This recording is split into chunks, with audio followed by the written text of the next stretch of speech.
Gusto ni Lord Jesus Christ na iparating sa atin, no, na we must walk in the laws of God. Yun yung nasa Psalm na, blessed are those who follow the laws of the Lord. Parang ganun. Follow the laws of the Lord. Parang ganun. So yun, ang mga hawak dito ay mabubuhay at ang tumalikod ay mamamatay. Naalala nyo, kung napapansin niyo guys, yung mga palabas, kapag ang hari ay nagkaroon ng decree, tapos 'di ba, yung mga tao na yung na pagbibigyan ng decree na yung talagang luluhod sila, magbibigay pugay sila, magpapakita ng respeto, o yun nga, reverence, no? Pero yung mga tao ngayon guys, wala talagang reverence kay Lord Jesus Christ. Walang reverence. Ayun. So yun, magpapakita talaga sila ng pagbibigay pugay doon sa, yun nga, respeto, malaking respeto sa decree na yun. So yung salita ni Lord Jesus Christ ay more than pa sa decree ng mga tao dito sa lupa. Dito nga sa lupa, pinag-iingat yung mga papeles mo, mga documents, pinag-iingat yung mga, diba, yung mga kung ano mga benefits na yan, yung mga decree galing sa presidente, o yung mga sinasabi, di ba, yung mga decree na mas mataas sa atin na may katungkulan ng mga tao. Mga tao may katungkulan ng mga decree na yan, guys. Mas importante pa yung salita ni Lord Jesus Christ. Dahil imagine yun yung God na gumawa ng mundo, ng langit at lupa.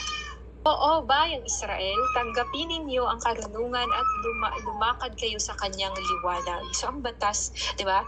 Your word is the lamp unto my feet. Di ba? Yun yung liwanag, yung nagbibigay ilaw, liwanag sa dinadaanan mong mundong madilim. Kasi nga, itong mundo na to guys ay balot na ng kadiliman. At ang liwanag lamang ni Lord Jesus Christ ang makakapagbigay sa atin guys. Yun nga na yung liwanag niya, mag-iilaw sa ating dinadaanan para hindi tayo matumba, hindi tayo mamamatay along the way. Ayun, along the way. No? So yun, huwag ninyong ibigay sa ibang lahi ang inyong karangalan at mga karapatan. So yung katulad noon ng nangyayari sa Israel na sinasakop sila, talagang pinaglaban nila yung magpamilya, yung mga anak niya na talagang tinotorture kasama yung nanay, na talagang pinaglaban nila. So hindi nila ibinigay ng kusa, okay, na nangyayari man yung grabe torture sa kanila, pero andun yung pinapakita nila yung dignity nila, yung faithfulness nila sa Panginoon Jesus Christ, no? Na hindi sila basta-bastang tatanggap ng mga kautosan ng iba o galing sa mga foreign na mga paniniwala, mga ganun. Hindi sila basta-bastang bibigay. Yun. Ang tagal na. So, mapalad tayo mga Israelita sapagkat alam natin kung ano ang nakalulugod sa Diyos.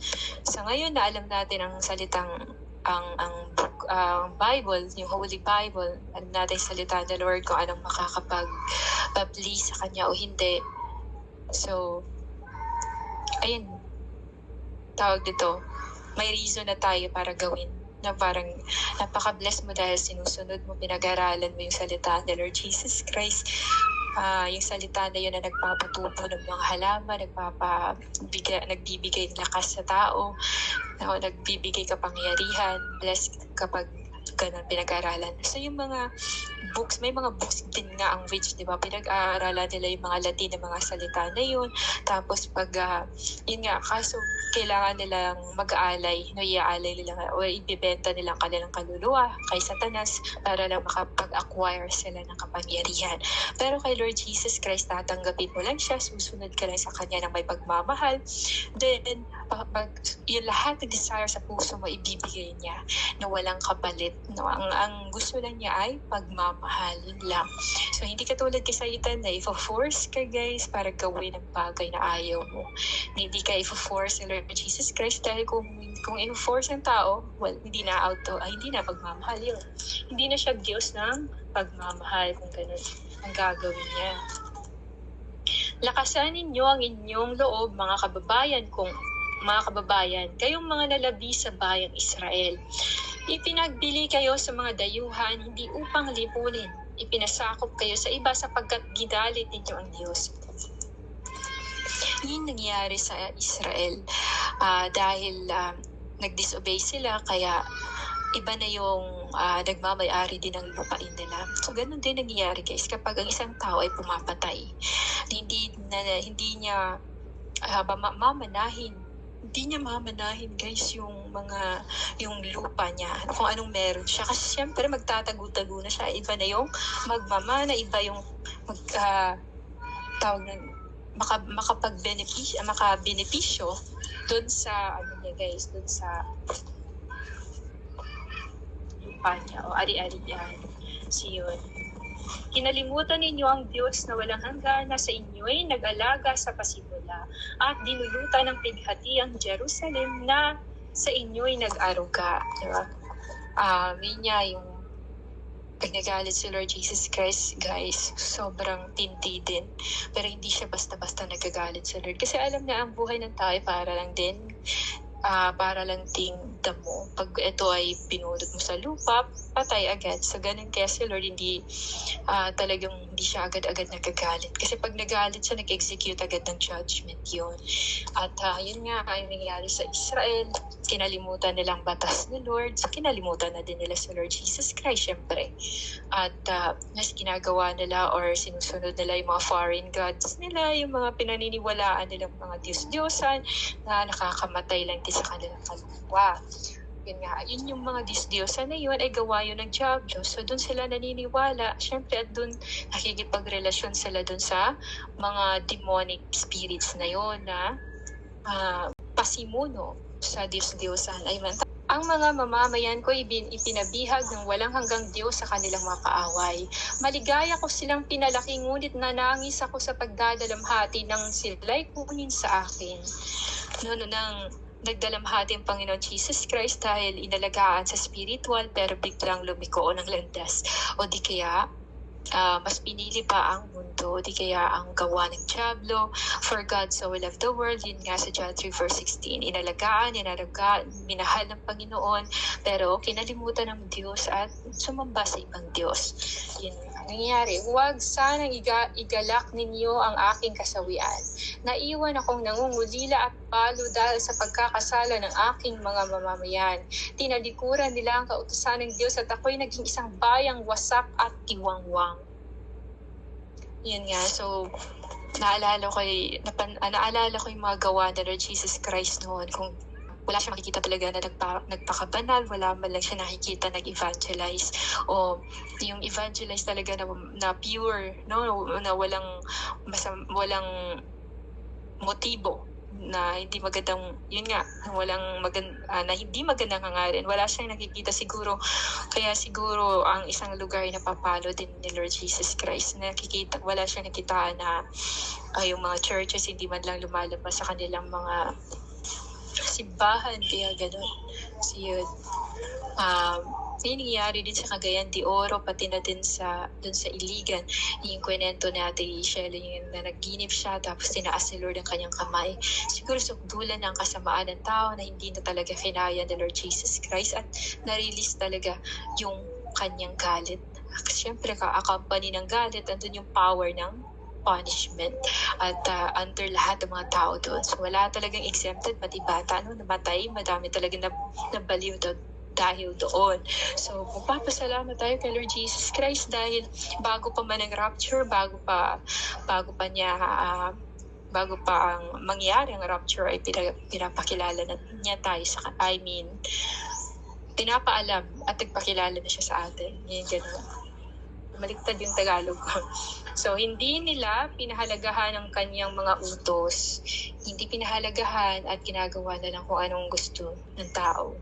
At minsan sasabihin pa galing kay Lord Jesus Christ, pero hindi naman. Yun kaya malaki talaga ang pananagutan ng isang tao na dinadala yung pangalan kahit hindi naman siya inutusan ng Panginoon Jesus Christ.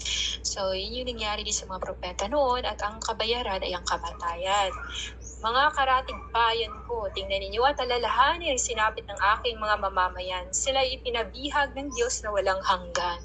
So kung Diyos ang kalaban mo, tapos yung Diyos na yun na may-ari ng buhay mo, wala talagang hindi talaga mananalo ng tao. Walang victory sa tao. Kasi nga, Diyos niyo na makapangyarihan, may-ari pa ng hininga mo. Hiniram mo lang yung hininga niya, tapos yung breath, yung Holy Spirit, tapos hindi pa inalagaan, no? Hindi pinapakain ng kanyang mga salita at utos, di sumusunod. Kaya marami talagang tao na hindi nagtatagal sa lupa. Yun yung mga, diba, bigla na lang natutumba, bigla na lang kinukuha. Ayun. Tinawag niya ang isang malayong bansa, walang habag, at iba ang wika. Walang ipaggalang sa matatanda at hindi marunong maawa sa mga bata. So yun din yung nangyari sa Philippines. No, hindi lang bansang Israel ang maaaring gawing example o halimbawa, tinagalog ko lang. So hindi lang Israel maging isang halimbawa patungkol doon sa walang awa, yun yung tawag nito paglulusubi na ng kaaway, no? Dati yung ginawa ng Japan dito sa Pilipinas, pag wala talaga silang awa, binabayoneta nila yung mga bata. Kasi yun yung parusa ng Panginoon Jesus Christ dahil sa kasalanan ng Pilipinas sa pagsamba ng klaseng Diyos-Diyosan, iba't ibang mga pangalan. Kaya naman, no? Ganun ang sinapit ng mga Pilipino. Aside doon sa tawag nito, bagyo, yung mga lindol, no? May lindol man noon, pero hindi ganun katindi ng katulad nangyayari ngayon. Nawala ng proteksyon ngayon.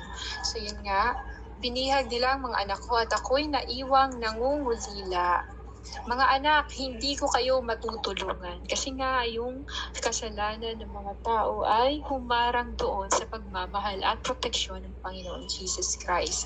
Ang nagpadala sa inyo ng kahirapang ito ang tanging makapagliligtas sa inyo. Lumakad na kayo mga anak at iniwan ninyo akong nag-iisa. Hinubad ko na ang balabal at katiwasayan at nagsuot ako ng damit panluksa. Mananalangin ako sa Diyos at walang hanggan habang ako'y nabubuhay. Yun. So, kahit pa sa daming pagsubok, guys, papasalamatan pa din ang Panginoon dahil hindi talaga si Lord nagkakamali sa kanyang mga ginagawa at desisyon. Lahat ng nangyayari sa buhay natin ay may pahintulot yan ni Lord Jesus Christ. Walang bagay na hindi nangyayari na hindi niya pinapahintulutan dahil na siya ay may kontrol ng mundo. Kaya kahit ayaw natin mangyari sa buhay natin, nangyayari. Kahit hindi ka nag-order ng problema, bigla na lang may magde-deliver ng problema. Kahit hindi ka nag-order ng mga sakit sa ulo, yung mga sakit sa katawan, o di kaya mga problema, kung ano pa man yan. Pero yun, bigla na lang may dumating. Kasi gusto ni Lord Jesus Christ makita kung talagang nag-grow ka na sa pananalita mo at sa kung paano mo harapin ang isang problema. Naalala ko si Lord Jesus Christ noong yun nga, nung nasa aeroplano ako, bigla nagsishake yung parang may turbulence nga nangyayari doon sa Impapawid. Ay, nasa aeroplano pa ako noon. Tapos, ayun yung sinabi ko sa katabi ko na first time pa niya sumakay na aeroplano, na huwag matakot. Walang dapat ikatakot kung kasama mo ang Diyos dahil ang Panginoon Jesus Christ, Yeshua, Mashiach, talagang mag-iingat sa atin. Kapag tayo nagtiwala sa Diyos, hindi talaga ni Lord tatanggalin ng kanyang mga mata sa taong nagtitiwala sa kanya at laging tumatawag. Lalong-lalo na kung alam ni Lord Jesus Christ na ang puso natin ay mahal na mahal siya. So, sa tingin ko naman, hindi lang si Lord magsistay sa isang lugar. Kaya doon naintindihan ko kay Lord Jesus Christ na kahit saan ka, yung sinasabi na salita ni Lord, kahit saan ka man mapadpad, yun nga, yan to the ends of the earth, kasama mo sa Lord Jesus Christ. Hindi lang ikaw yung tipong mag-aangkin na si Lord ay nasa sayo lang, kundi si Lord ay nasa bawat puso ng tao. Dahil hindi lang isang tao mahal ni Lord Jesus Christ. Kaya nga sinabi ni Lord, for God so loved the world, hindi lang ikaw. Kaya madami mga tao na kung nakakita lang sila, naka-experience sa mga supernatural, akala nila sila na yung napaka-espesyal, napaka-importante, at sila na mahal ni Lord Jesus Christ at sinasamahan. At gusto nila ipakita sa mga tao na ganito ako, talagang binibless ako. Pero alam niyo guys, ang mas blessing talaga, ang mas malaking blessing doon ay ang makikilala ang Panginoon at may pagmamahal ka sa Diyos. Yung love na yun ay napakalaking blessing na yun. Para sa akin, as long as nakaka-survive tayo sa araw-araw, hindi wala naman tayong sakit, kontento na sa mga ganong sa payak na pamumuhay. Yung simple lang, yung mga ganon guys. Palad tayo mga Israelita sapagkat alam natin kung anong nakalulugod sa Diyos. Yan nga, alam na kung anong tama, nakakalugod kay Lord, pero ang ginawa, hindi nakakalugod kay Lord. So, syempre, nagkakasala. Sabi nga sa salita ni Lord sa New Testament, diba na, kapag alam mo na ang tama, tapos ginawa mo pa din ang mali, syempre, nagkakasala ka na. Yun. Syempre, kasalanan pa din yun. Nagkasala talaga na. Nakita ng Jerusalem ang parusa ng Diyos sa inyo at kanyang sinabi, mga karatig bayan ko, ako ay pinararanas ng Diyos ng matinding hirap. Pinapakita talaga as example na kapag ikaw ay disobedience at matigas ang ulo mo, paparusahan ka talaga ng Panginoon Jesus Christ. Mamamayan ko'y ipinabihag ng walang hanggang Diyos sa mga kaaway, sa kanilang mga kaaway.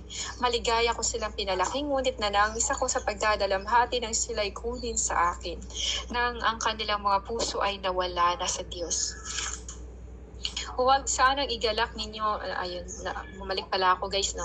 Huwag sanang igalak ninyo man ang aking kasawian. Naiwan akong nangungulila at paalo dahil sa pagkakasala ng aking mga mamamayan. Tinalikuran nila ang kautusan ng Diyos at ako'y naging isang bayang wasak at tiwangwang. So, eto guys, na nagsasalita yung banal na Espiritu ng Lord Jesus Christ. Ninaruga ang isang tao sa spiritual, pero yun nga, nagre-rebelde pa din sa hinaharap. Ayun yung time na, yung mga panahon na walang-wala ka sa spiritual, very, napaka-baby mo pa sa spiritual. Tapos nung natuto ka na, at marami ka nang nagagawa, parang lumaki yung ulo, tapos lumiliko. Hindi basehan din ang pagsistay sa simbahan para sabihin ikaw ay lumalago at malakas ka sa pananampalataya, guys. No, hindi basihan yun, guys. Ang tinitingnan talaga ni Lord ay ang ating puso. At hindi din talaga yan. Ganon mag-isip at ganon tumingin ang tao, pero hindi ganon si Lord Jesus Christ tumingin. It's far above, higher pa kaysa sa paano tayo mag-isip at paano tayo tumingin sa tao, sa mga bagay. Kaya minsan mga tao kasi nagre-rely lang sa kung ano naintindihan nila, kaya nagkakasala ang tao. Baka ganito, nawala talaga siya, affected na yun. So, si Lord Jesus Christ ang makikipaglaban kasi lahat naman ng laban ko nasa kamay ni Lord Jesus Christ. Lahat ng laban natin, guys, nakalagay kay Lord Jesus Christ. So, hindi yun ang nangyayari ganun ang nangyayari sa bayang Israel. Mga karatig bayan ko, yung nalalaman nila na pinakita as example ni Lord Jesus Christ, kapag matigas ang ulo mo, may kalalagyan ka kay Lord. Walang paggalang matatanda at hindi marunong maawa sa mga bata. Yun nga yung sinabi ko kanina na binabayoneta yung mga bata noon, di ba? Kahit sa ibang bansa, ganito nangyayari, pagsasakupin talaga. Binihag nila ang mga anak ko at ako'y naiwang nangungulila. Mga anak, hindi ko kayo matutulungan ang nagpadala sa inyo ng kahirapang ito ang tanging makapagliligtas sa inyo. Lumakad na kayong mga anak at iwan ninyo ako nag-iisa. Hinubad ko na ang balabal ng katiwasayan at nagsuot ako ng damit panluksa. Mananalangin ako sa Diyos ng walang hanggan habang ako'y nabubuhay. Lakasanin niyo ang inyong loob, mga anak. Tumawag kayo sa Diyos at ililigtas niya kayo sa inyong mga kaaway. Jeremiah 33:3 talaga. Yung nakikita natin dito yung pagtawag sa Diyos. Call upon the name of the Lord and be saved. Ano?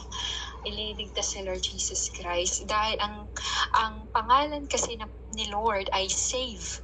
Savior. Save. Help. Parang, Lord, save me. Savior kasi siya. Kaya lumilingon agad siya. Sino yung nililingon agad niya kung sino yung tumatawag sa kanya. Yun. Savior si Lord. Nagtitiwala ako na ililigtas kayo ng Diyos na walang hanggan. Nakadarama na ako ng malaking kaaliwan dahil sa nakikita kong pagkahabag sa inyo ng banal na Diyos. Yun. Ang inyong walang hanggang tagapagligtas na si Lord Jesus Christ. Di ba?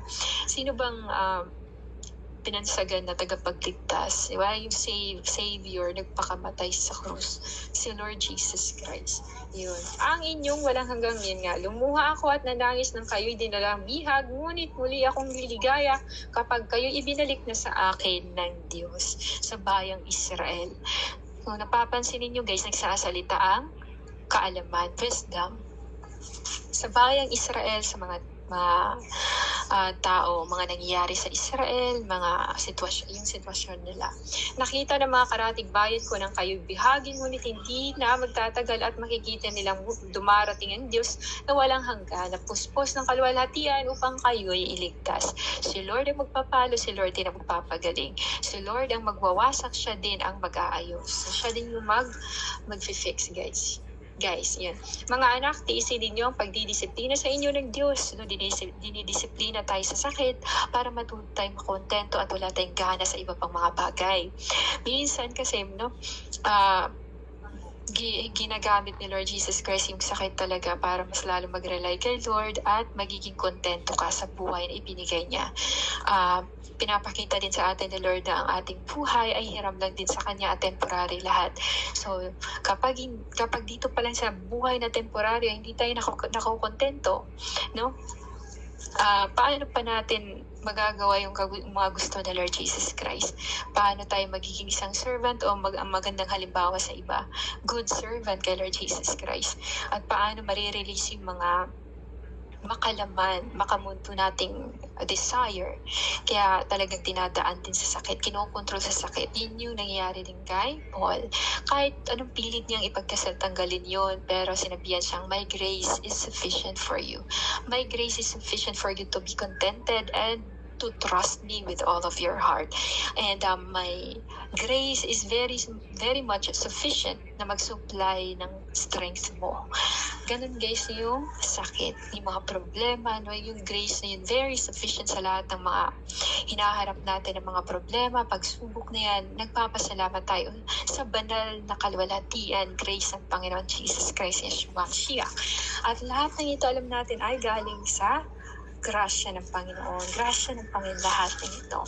Mga anak, yun nga ang sinabi. Mga anak kong inaruga, naglakbay kayo sa baku-bakong landas para kayong kawa na sinamsam ng kaaway. So, hindi talaga very smooth yung ating dadaanan as a believer of the Lord Jesus Christ.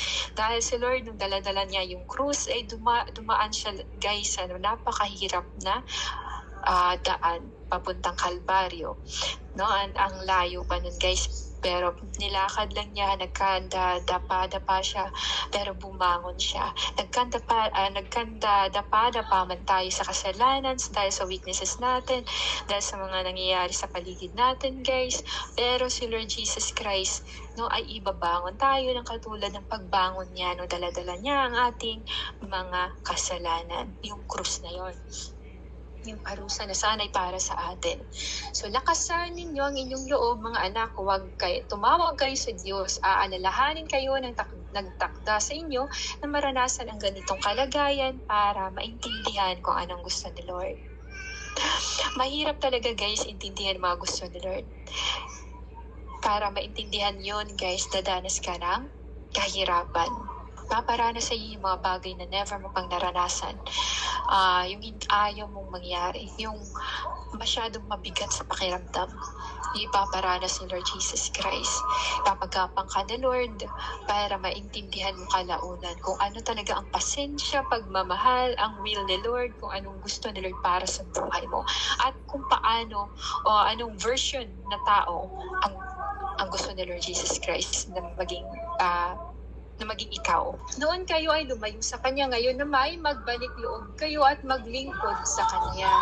Mga anak, sabi dito, nakita ng mga haratig bayan ko ng bihagin, ngunit hindi na magtatagal at makikita nilang dumarating ang Diyos na walang hanggan, na puspos ang kalwalatian. So tiisin ninyo ang pagdidisiplina sa inyo ng Diyos, yung mga sakit, mga naranasan natin, problema, etc.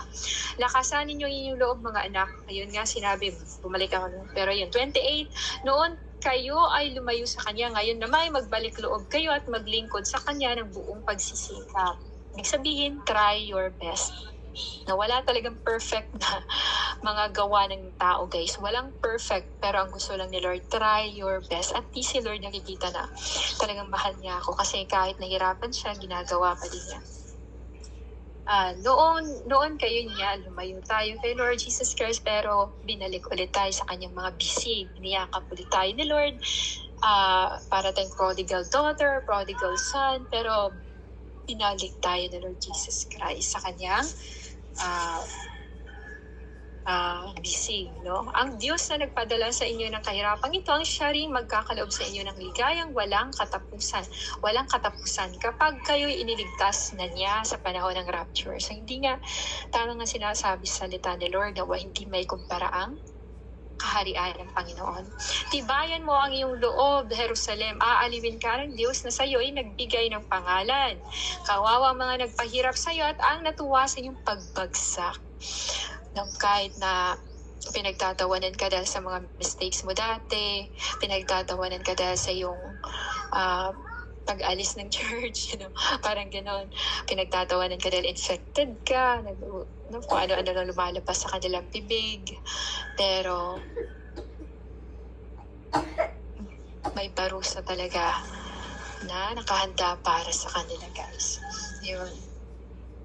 Kawawa lang ang mga nag-isip na ikaw ay infected, pero ikaw pala ay nanilbihan, naglilingkod sa Diyos ng buong puso. Hindi man perfecto, pero at least para kay Lord Jesus Christ, you did your best. We did our best. Kawawa mga lunsod na umalipin sa inyo ng inyong mga anak. Kawawa ang lunsod na bumihag sa iyong mga anak. Kung nagdiwang siya noong ika'y bumagsak at mawasak, ngayon mananangis naman siya sa daranasin niyang kapahamakan. Pupuksain ko ang marami niyang tauhan na labis niyang ipinagmamayabang. So, kung ano yung mga bagay pinagmamayabang, yun yung kukunin ni Lord Jesus Christ sa tao para magpakumbaba, para matuto ang tao sa ugali ng Panginoon, kung ano talagang gustong ugali ni Lord para sa tao. Ang pagmamalaki niya ay mauuwi sa panaghoy. Ako ang Diyos na walang hanggan, pauulanan ko siya ng apoy. Masusunog siya sa loob ng maraming araw hanggang sa matupok ng tuluyan at siya ay paninirahan ng mga demonyo sa loob ng mahabang panahon. So, magiging desolate. Di ba? Mawawasak, matutupok ng tuluyan. At yun nga, parang Babylonia to, guys. Tumingin ka sa silangan at tingnan mo ang kagalakang dulot sa iyo ng Diyos. Narito't dumarating na ang mga anak mong itinapon. Nagkakatipon sila ayon sa tawag ng kabanal-banalang Diyos.